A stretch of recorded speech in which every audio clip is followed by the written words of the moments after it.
Que le nom du roi des rois, l'incomparable, le Seigneur Jésus-Christ soit avec vous tous. Bien-aimés dans le Seigneur, je vous salue, je vous passe le shalom du Seigneur.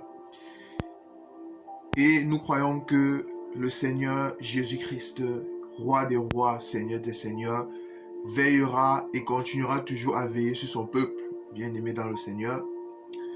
Et que en ce temps de la fin, que le Seigneur Dieu garde et protège tous ceux qui lui appartiennent.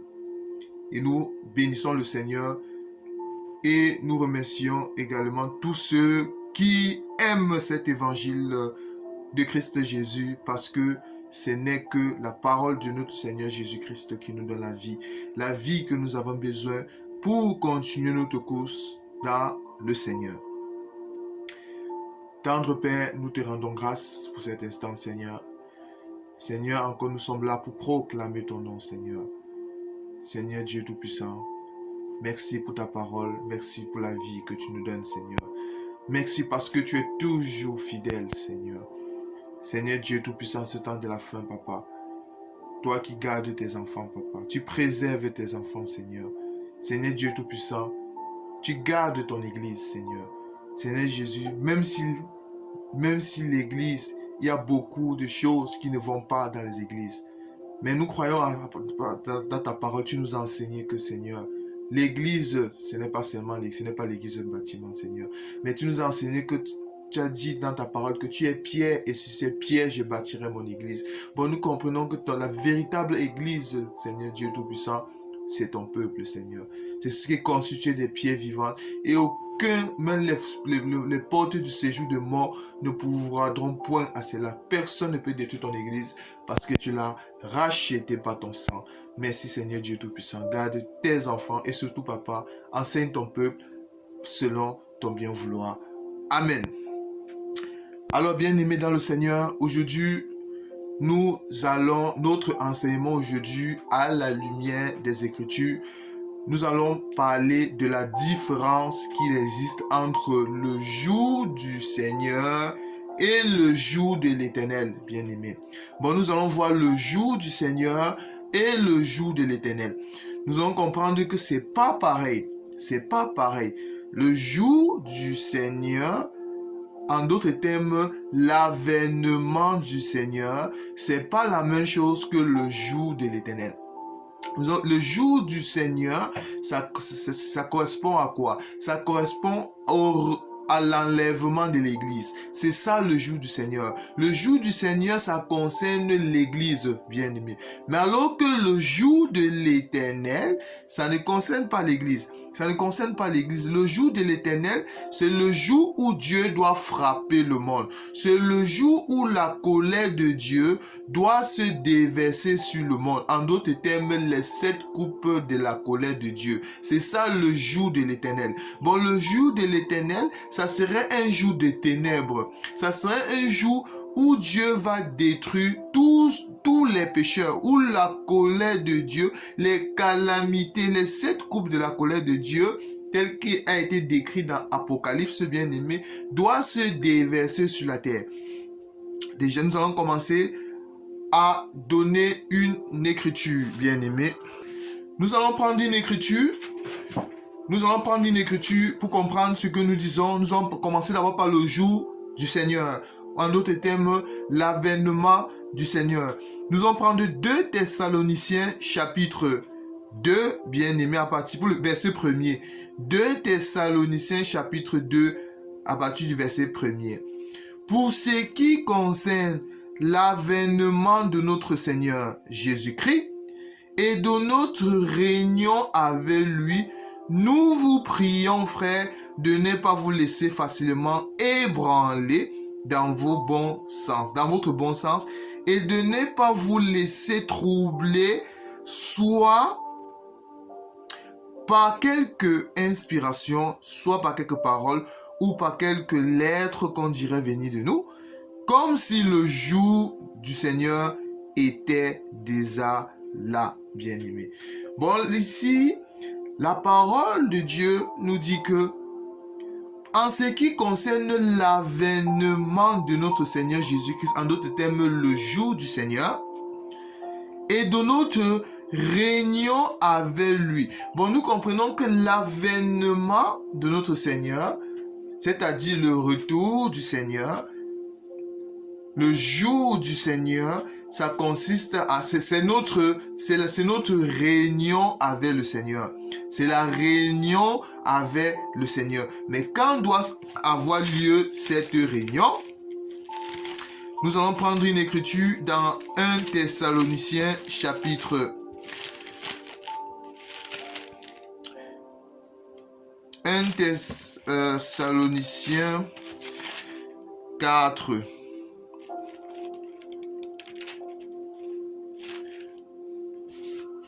1 Thessaloniciens chapitre 4 à partir du verset 15. 1 Thessaloniciens chapitre 4 à partir du verset 15. Bon, là, nous allons parler de notre réunion avec le Seigneur. Nous avons vu que l'avènement du Seigneur, en d'autres termes, le jour du Seigneur, ça concerne quoi? Ça concerne l'enlèvement du Seigneur, de l'Église bien-aimée. C'est ça le jour du Seigneur. L'Église, en tant qu'Église, quand je parle de l'Église, je parle le corps du Christ, bien-aimé. Nous attendons l'avènement du Seigneur. Nous attendons le jour du Seigneur, mais nous n'attendons pas le jour de l'Éternel. Parce que le jour de l'Éternel, ce n'est pas pour l'Église. Un enfant de Dieu soupire quant à l'enlèvement de l'Église, quant au jour du Seigneur. Mais quant au jour de l'Éternel, c'est un enfant, ça ne concerne pas l'Église, parce que ça serait la colère de Dieu. Ça serait la colère où l'Éternel doit frapper les nations, doit frapper tous ceux qui n'ont pas sa sémence, doit frapper les pécheurs, les impies, bien-aimés. C'est là où ça serait un jour de ténèbres. Mais nous attendons le jour du Seigneur, son avènement, le jour où, c'est-à-dire notre réunion avec le Seigneur. Nous allons prendre 1 Thessaloniciens 5 à partir du verset 15. Voici en effet ce que nous vous déclarons d'après la parole du Seigneur. Nous les vivants restés pour l'avènement du Seigneur. Vous voyez? En d'autres termes, pour le jour du Seigneur, en d'autres termes. Du Seigneur, nous ne dévancerons pas ceux qui sont morts. Car le Seigneur lui-même a un signal donné à la voix d'un archange, au son d'une trompette, et Dieu descendra à la voix d'un archange et au son de la trompette de Dieu, descendra du ciel, et les morts en Christ ressusciteront premièrement. Ensuite, nous les vivants qui serons restés, nous serons tous ensemble enlevés avec eux sur des nuées à la rencontre du Seigneur dans les airs, et ainsi nous serons toujours avec le Seigneur.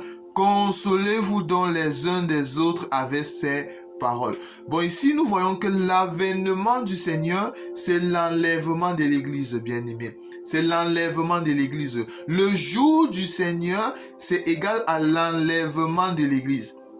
C'est le jour où nous allons, les morts en Christ. Lorsqu'on parle des morts en Christ, bien-aimés dans le Seigneur, il faut savoir qu'il y a les morts en Christ du temps des prophètes et les morts en Christ du temps des apôtres. Parce que les Écritures nous disent, nous avons été édifiés sur le fondement des prophètes et des apôtres, dont Jésus-Christ est la pierre angulaire. Bon, nous voyons que au temps des prophètes, bien-aimés, d'après l'Écriture de 1 Pierre, à partir du verset, chapitre 1er, à partir du verset 10, que tous les prophètes qui ont prophétisé, voulant sonder l'époque et les circonstances marquées par l'Esprit de Christ qui était en eux, ils voulaient savoir par avance les souffrances et la gloire de notre Seigneur Jésus-Christ. Bon, nous comprenons que même au temps des prophètes, ils avaient l'Esprit de Christ. Ils avaient l'Esprit de Christ. Bon, ceux qui ont suivi l'enseignement des 12 patriarches, c'est-à-dire des prophètes, oui, bien-aimés dans le Seigneur, eux, ils avaient aussi l'Esprit de Christ. Quand on voit par exemple, que ce soit les Jérémie, les Daniel, les David, bien-aimés, les Ézéchiel, les Isaïe, tout ça, les Abraham, tout ça, eux, ils avaient l'Esprit de Christ. Bon, nous comprenons que les morts en Christ, ça serait aussi, c'est ceux aussi au temps des prophètes qui avaient l'esprit de Christ. Et les morts à Christ au temps de l'Église, maintenant bien aimés, ils vont ressusciter premièrement. Ensuite, maintenant, nous les vivants, bien aimés, nous les vivants, c'est-à-dire ceux qui ont suivi l'enseignement des apôtres, bien aimés, nous les vivants, donc Christ est le fondement, bien aimés, nous les vivants, nous allons aller à la rencontre du Seigneur dans les airs, c'est-à-dire nous allons avoir notre réunion là-bas et nous allons aller dans le ciel avec le Seigneur pour cette année, bien aimé. C'est ça l'enlèvement de l'Église, c'est ça le jour du Seigneur. Alors, nous allons donner encore une autre écriture. Nous allons donner une écriture, nous allons aller dans 2 Pierre. 2 Pierre chapitre 1er. 2 Pierre chapitre 1er à partir du verset 16. 2 Pierre chapitre 1er à partir du verset 16. Ce n'est pas en effet en suivant des fables habilement conçues que nous vous avons fait connaître la puissance de l'avènement de notre Seigneur Jésus-Christ, mais c'est comme ayant vu sa majesté de nos propres yeux, bien-aimés. Bon, ici, l'apôtre Pierre, il était en train de dire que c'est pas l'enlèvement de l'Église, ce n'est pas une fable. Ce n'est pas... il dit ici, ce n'est pas en effet en suivant des fables habilement conçues que nous avons fait connaître la puissance de l'avènement de notre Seigneur. En d'autres termes, du jour du Seigneur. Il dit que ce n'est pas par les fables, mais donc Seigneur Jésus-Christ, mais c'est comme ayant vu la majesté de nos propres yeux. Bon, ici, l'apôtre Pierre nous présente encore le jour du Seigneur. Bon, le jour du Seigneur, ça concerne l'Église, bien aimé. Ça concerne l'Église, l'épouse, c'est-à-dire la Vierge sage. Parce que d'après Matthieu chapitre 25, bien aimé, lorsqu'on parle de l'Église, bien aimé, il y a 2 parties, bien aimés dans le Seigneur. Matthieu chapitre 25, à partir du verset 1er, nous dit: le royaume des cieux, bien aimés dans le Seigneur, est comparable à 10 vierges qui allaient à la rencontre de l'époux. Maintenant, lorsqu'ils allaient à la rencontre de l'époux, la Bible nous dit que 5 d'entre eux étaient sages et 5 d'entre elles étaient folles. Ah, bon, nous comprenons que l'Écriture continue en nous disant que les sages, en allant à la rencontre de l'époux, ont pris de l'huile. Mais par contre, les folles, les vierges folles, les 5 vierges folles n'ont pas pris, les sages, autant pour moi, ont pris la réserve d'huile. Mais les vierges folles, en allant à la rencontre de l'époux, n'ont pas pris la réserve, bien aimés dans le Seigneur. Bon, nous voyons que l'Église est constituée de 2 peuples. La Vierge sage et la Vierge folle, bien aimés dans le Seigneur. Dans l'Église, il y a une partie de l'Église qui vont rater l'enlèvement, bien aimés. Ils vont rater l'enlèvement tout simplement parce que ils n'ont pas la réserve d'huile, bien aimés dans le Seigneur. Ils n'ont pas la réserve d'huile parce que l'enlèvement de l'Église, le jour du Seigneur, c'est le jour où la Vierge sage, bien aimée dans le Seigneur, doit aller à la rencontre de l'époux, doit aller à la rencontre de notre Seigneur Jésus-Christ. Bon, pour ceux qui ont l'enseignement sur les 10 vierges bien aimées dans le Seigneur, nous l'avons déjà fait parce que nous allons voir que la Vierge folle doit rater l'enlèvement. Pourquoi? Parce que elle n'avait pas la réserve d'huile. Parce que lorsqu'on parle de l'huile, bien aimée dans le Seigneur, c'est quoi l'huile? Nous comprenons que l'huile, c'est le Saint-Esprit. L'huile, c'est l'onction. L'huile, c'est le Saint-Esprit, bien aimé dans le Seigneur. Et où est-ce que les 10 vierges ont pris l'huile, bien aimée? Parce que pour aller à la rencontre du Seigneur, il faut avoir de l'huile. Parce que c'est l'huile qui permet à ce que on puisse parce que le fait d'aller à la rencontre de l'époux, c'est une marche, bien aimé. C'est une marche. C'est une marche que sur cette marche, il faut avoir de l'huile. C'est l'huile, bien aimé dans le Seigneur, qui nous donne la force de marcher, de mener à bien ces marches pour aller à la rencontre de l'époux. Mais la question qu'il faut se poser, où est-ce que les 10 vierges ont pris l'huile? Bon, nous comprenons que l'huile a été prise où? C'est dans le parvis, c'est-à-dire dans le monde, bien aimé. C'est-à-dire notre Seigneur Jésus, il a quitté son royaume. Il a quitté le ciel, bien aimé. C'est-à-dire il a quitté le lieu très saint. Il est venu dans le monde. Et c'est dans le monde, dans le parvis, pour ceux qui ont l'enseignement du tabernacle, bien aimé dans le Seigneur, vous vous rendez compte que l'animal était tué ou dans ce niveau du parvis. C'est au parvis que l'animal était sacrifié, au niveau de l'autel des reins. Bon, notre Seigneur Jésus, quand il a quitté le lieu très saint, c'est-à-dire le ciel, il est venu dans le parvis, c'est-à-dire dans le monde. Et c'est dans le monde que notre Seigneur Jésus a été tué. Bien aimé, il a été crucifié, il a été broyé à la croix, c'est grâce à ses maîtrissures qu'il nous a donné la vie, bien aimé dans le Seigneur. C'est en ce moment que nous avons pris de l'huile, bien aimé, et maintenant nous avons quitté le monde. La parole de Dieu nous dit que nous vivons dans le monde, mais nous ne sommes pas du monde. Bon, nous avons quitté le parvis, c'est-à-dire le monde, et nous sommes maintenant dans le lieu saint.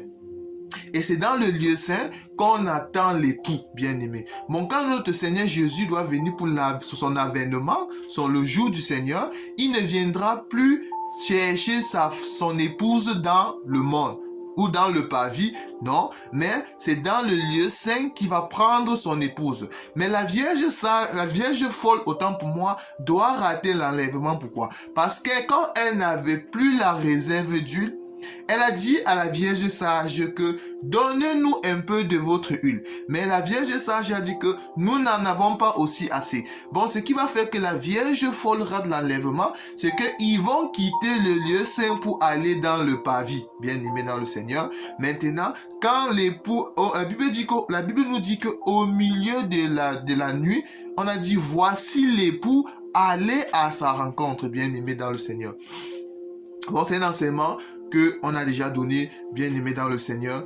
Bon, nous comprenons que le jour du Seigneur, c'est le jour où la Vierge sage doit aller à la rencontre du Seigneur, bien aimé, c'est-à-dire l'enlèvement de l'Église, bien aimé dans le Seigneur.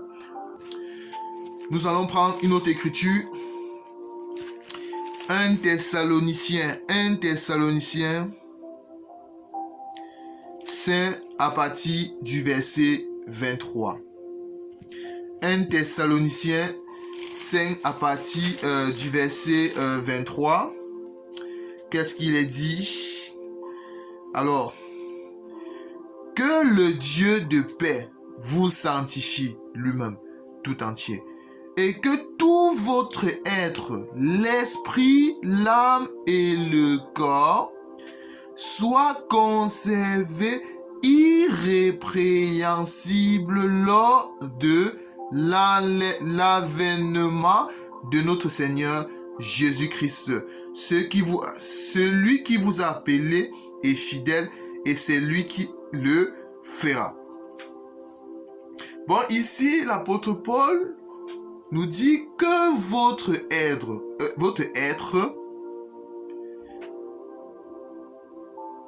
que Dieu de paix vous sanctifie lui-même tout entier et que tout votre être, à savoir l'esprit, l'âme et le corps, soit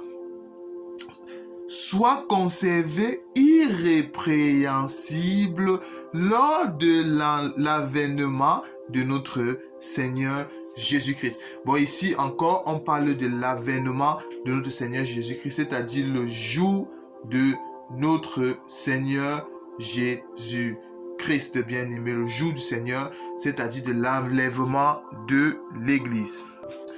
Alors, nous allons prendre donc une autre écriture. Ça serait 1 Jean. On va chercher une écriture. 1 Jean 2, 28. 1 Jean 2, 28. Qu'est-ce qu'il est dit? 1 Jean 2, 28. Et maintenant, petits enfants, demeurez en lui, afin que lorsqu'il paraîtra, nous ayons de l'assurance. Et quand son avènement, nous ne soyons pas confus, éloignés de lui, bien-aimé. Bon, ici, nous voyons qu'il s'agit toujours de l'avènement de notre Seigneur Jésus-Christ, bien-aimé dans le Seigneur, le jour glorieux où le Seigneur viendra prendre son épouse, bien-aimé dans le Seigneur. Parce que notre Seigneur, nous avons toujours dit, Dieu a 4 terres, bien-aimé. Le chant de Dieu. La Bible nous dit dans 1 Corinthiens chapitre, si je vérifierai l'écriture, il y a une écriture dans 1 Corinthiens, je ne sais plus c'est 1 Corinthiens 3 ou 5, qui nous dit que vous êtes le chant de Dieu, bien-aimé dans le Seigneur. Vous êtes le sang de Dieu. Bon, si nous sommes dans le chant de Dieu, Dieu n'a que 4 terres, bien-aimé. La parabole des 4 terrains. Et nous voyons que il y a les païens, il y a la Vierge folle, il y a les 144, il y a Israël et il y a la Vierge sage, bien-aimée dans le Seigneur. Bon, l'enlèvement de l'église, ça concerne que la Vierge sage. C'est la Vierge sage qui doit aller à la rencontre du Seigneur. Maintenant, nous allons parler du jour de l'Éternel, bien-aimé dans le Seigneur. Nous allons essayer de comprendre c'est quoi le jour de l'Éternel. Nous allons essayer de comprendre maintenant c'est quoi le jour de l'Éternel. Il est très important, bien-aimé dans le Seigneur, de savoir une chose. Jésus-Christ, c'est l'agneau de Dieu qui ôte le péché du monde. Jésus est agneau. Christ est aussi lion. Le lion de la tribu de Juda, bien-aimé. L'agneau pour donner la grâce. Le côté agneau, c'est quand il veut donner la grâce, bien-aimé dans le Seigneur.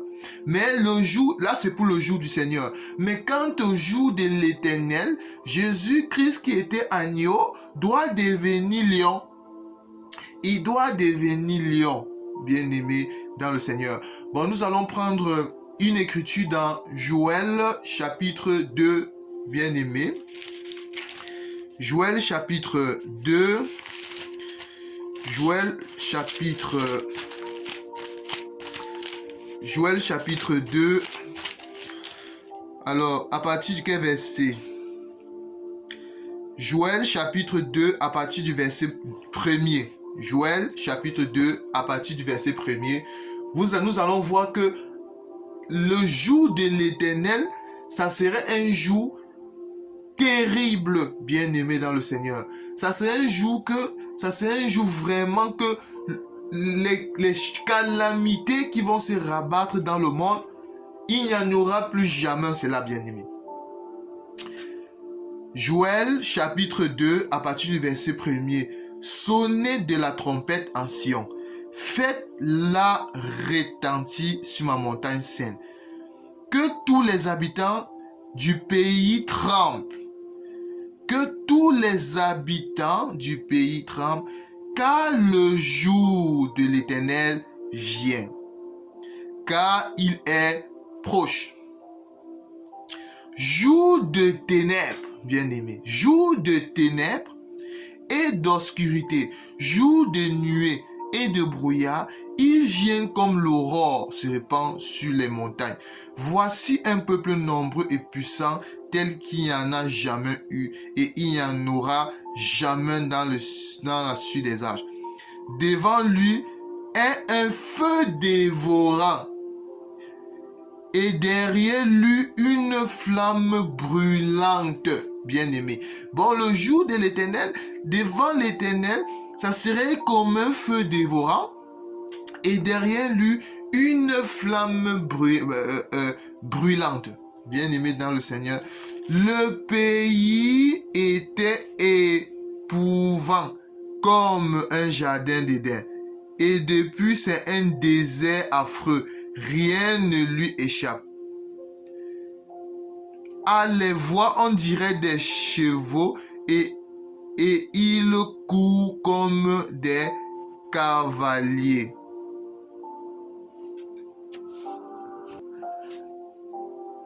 Bon, nous voyons que le jour de l'Éternel, ce n'est pas pour nous, enfants de Dieu, bien-aimés.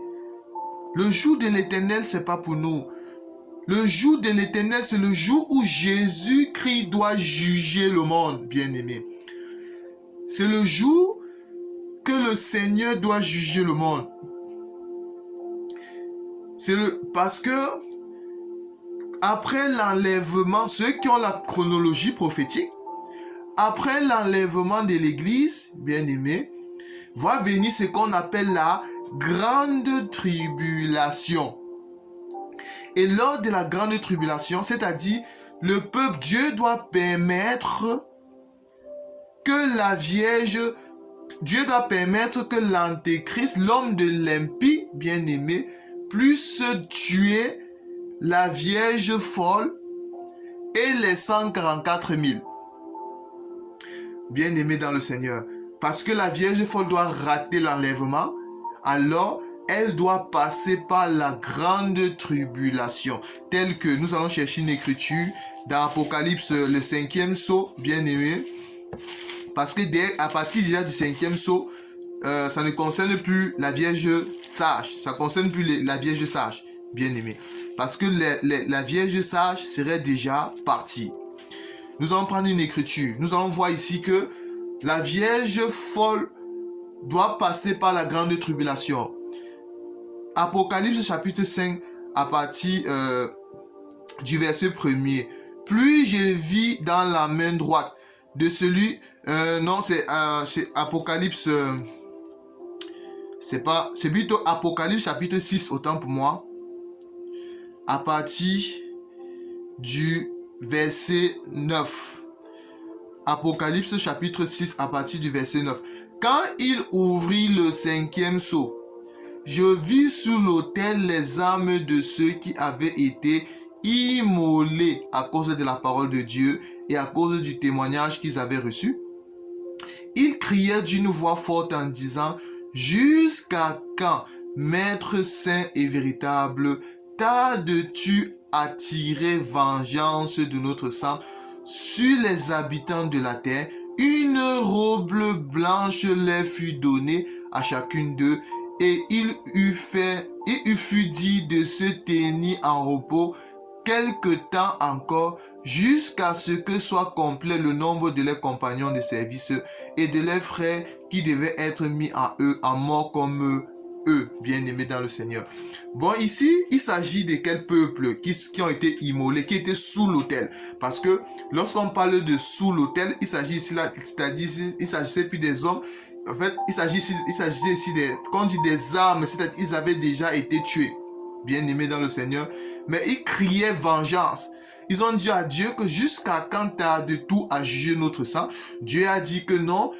Dieu on les a donné une robe blanche, c'est-à-dire, quand on dit robe blanche ici, c'est-à-dire que le Seigneur les a consolés en disant que non, restez encore un peu de temps jusqu'à ce que soit complet le nombre de vos compagnons de service. En d'autres termes, jusqu'à ce que soit tué aussi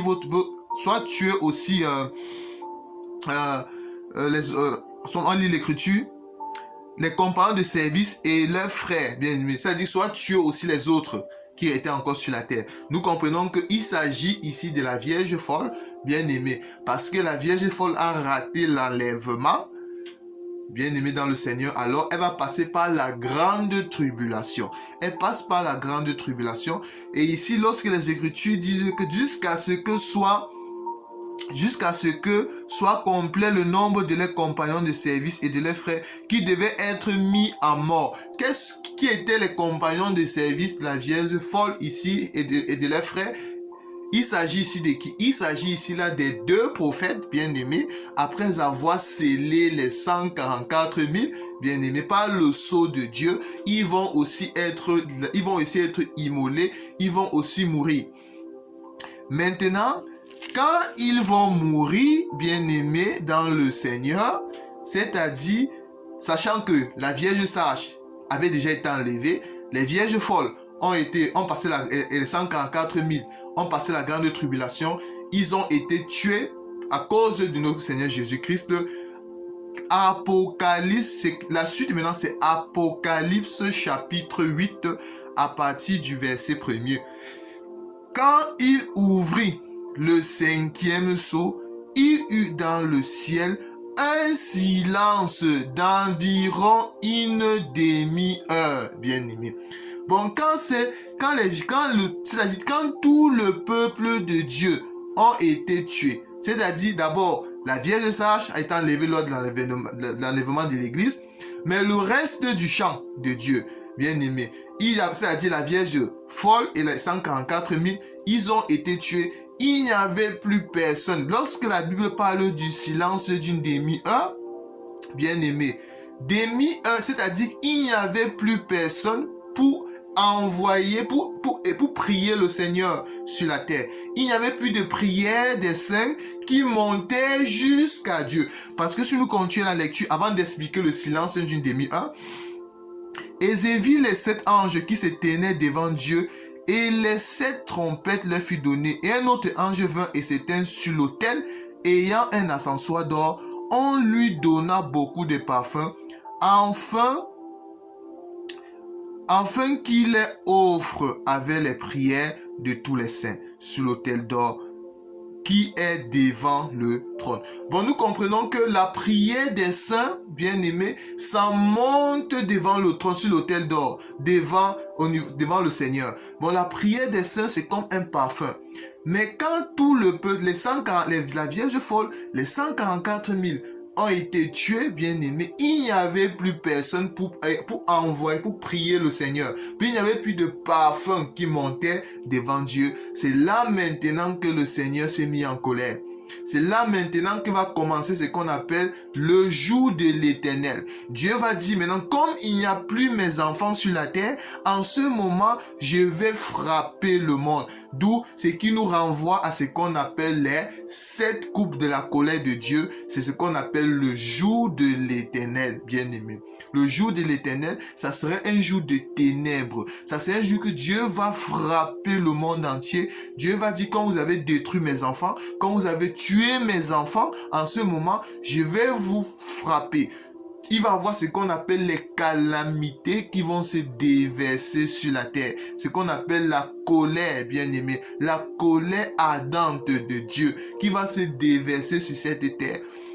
C'est là où les nations vont comprendre que en ce moment-là, ça ne serait pas bien de vivre sur la terre, bien aimé dans le Seigneur. Lorsqu'on parle de silence d'une demi-heure, demi-heure ici ne veut pas dire 30 minutes. On fera aussi un enseignement là-dessus, bien aimé dans le Seigneur. Une demi-heure, ça ne veut pas, qu'on ne voyait pas demi-heure comme 30 minutes. Bien aimé dans le Seigneur. Bon, bref, c'est pas notre enseignement. Nous ferons un enseignement là-dessus si le Seigneur permet. Bien aimé dans le Seigneur.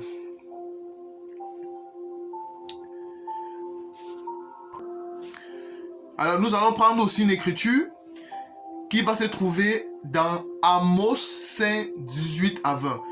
Amos 5, 18 à 20. Que nous dit Amos 5, 18 à 20? Amos 5, 18. Amos. Alors, on va chercher l'écriture.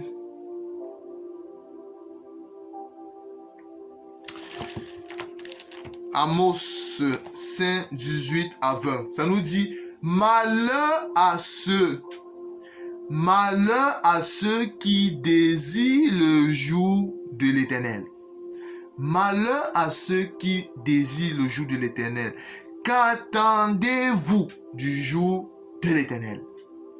Il sera ténèbres, bien-aimés, et non lumière. Il sera ténèbres et non lumière.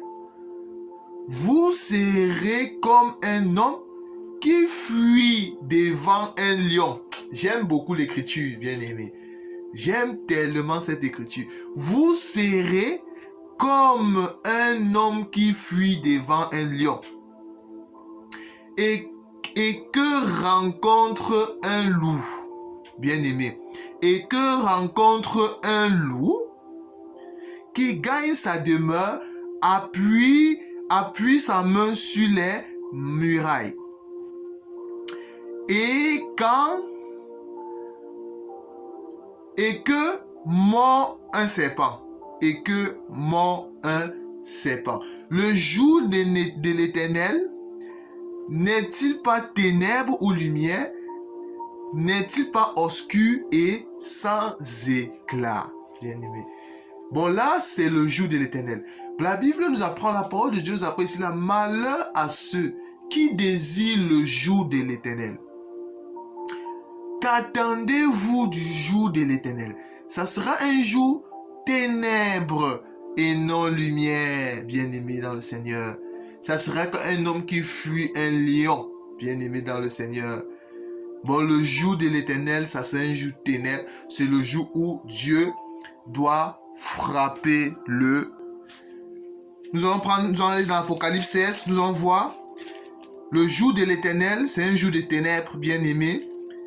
Ça c'est un jour de ténèbres et non lumière. Nous avons Apocalypse chapitre 16,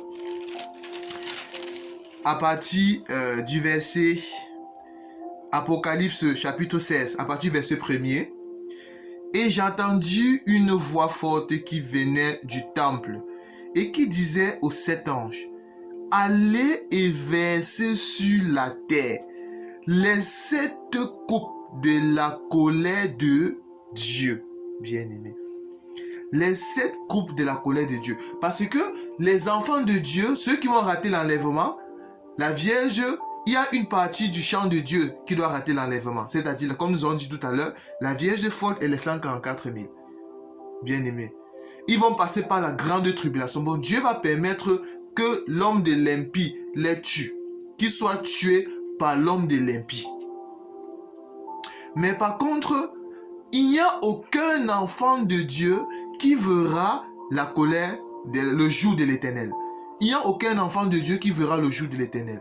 Il n'y a aucun enfant qui verra qui verra les 7 coupes de la colère de Dieu. Bon, les 7 coupes de la colère de Dieu, c'est ceux déjà qui n'ont pas la sémence de Dieu. C'est ceux déjà là, c'est ceux qui ont reçu aussi la marque de la bête. C'est aussi les nations,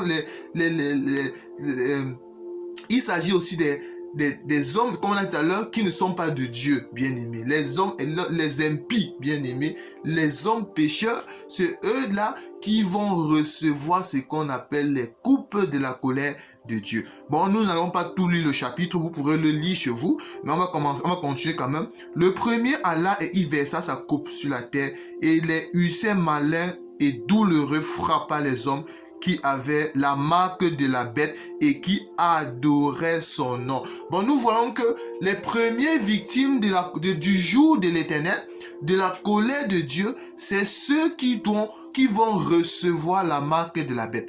Parce que les Écritures nous disent dans Apocalypse chapitre 13 que tous les habitants de la terre vont adorer la bête, ceux dont le nom n'a pas été écrit dans le livre de l'agneau dès la fondation du monde. Il y a aussi une écriture qui nous dit que, c'est toujours Apocalypse chapitre 13, bien-aimé dans le Seigneur, qui nous dit que ceux qui vont recevoir la marque de la bête vont aussi, on va chercher l'écriture, c'est Apocalypse chapitre 13,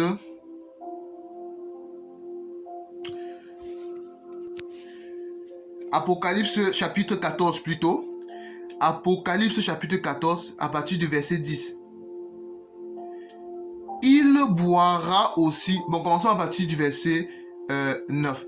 Et un troisième ange suivit en disant d'une voix forte, si quelqu'un adore la bête et son image et reçoit une marque sur son front ou sur sa main, il boira aussi du vin de la fureur de Dieu versé sans mélange dans la coupe de sa colère, et il sera tourmenté dans le feu et de soufre devant les saints anges et devant l'agneau, bien-aimé dans le Seigneur. Bon, nous voyons ici que les premières personnes qui vont déjà recevoir la colère de l'Éternel, c'est ceux déjà là qui vont recevoir la marque de la bête, bien-aimé dans le Seigneur.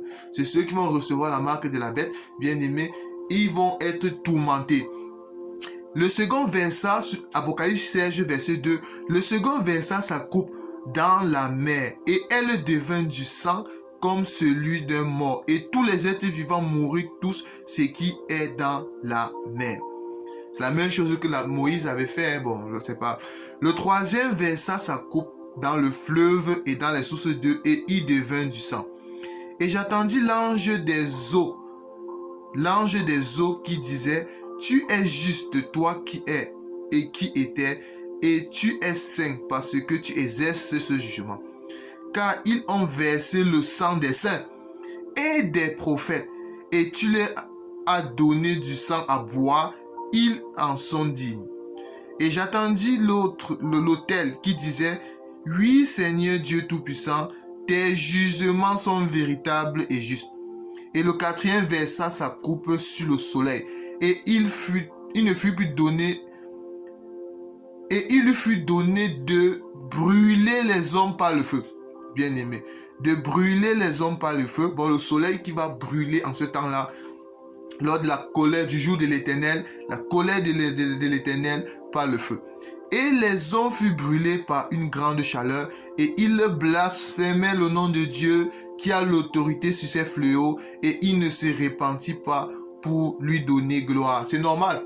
C'est normal qu'ils ne sont pas repentis parce que c'est Satan qui règne dans leur cœur. C'est Satan qui régnait dans leur cœur en ce moment. Le cinquième verset, ça coupe sur le trône de la bête, et son royaume fut couvert de ténèbres. Et les hommes se mordaient la langue de douleur, et ils blasphémaient le Dieu du ciel à cause de leurs douleurs et de leurs ulcères, et ils ne se repentirent pas de leurs œuvres. Le cinquième verset, ça coupe sur le grand fleuve l'Euphrate, et son eau tarit, afin que le chemin des rois venant de l'Orient soit préparé. Et j'ai vu sortir de la bouche du dragon et de la bouche de la bête et de la bouche des faux prophètes 3 esprits impurs semblables à des grenouilles.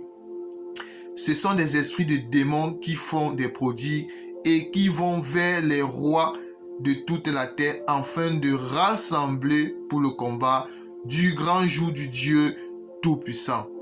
Bon, bien aimé dans le Seigneur, vous pouvez continuer. Bon, ici, on voit que lorsqu'on parle du jour de l'Éternel, la colère de l'Éternel, il s'ajoute du jour du Seigneur, bien aimé. Il se va d'autant pour moi, il s'ajoute du jour de l'Éternel.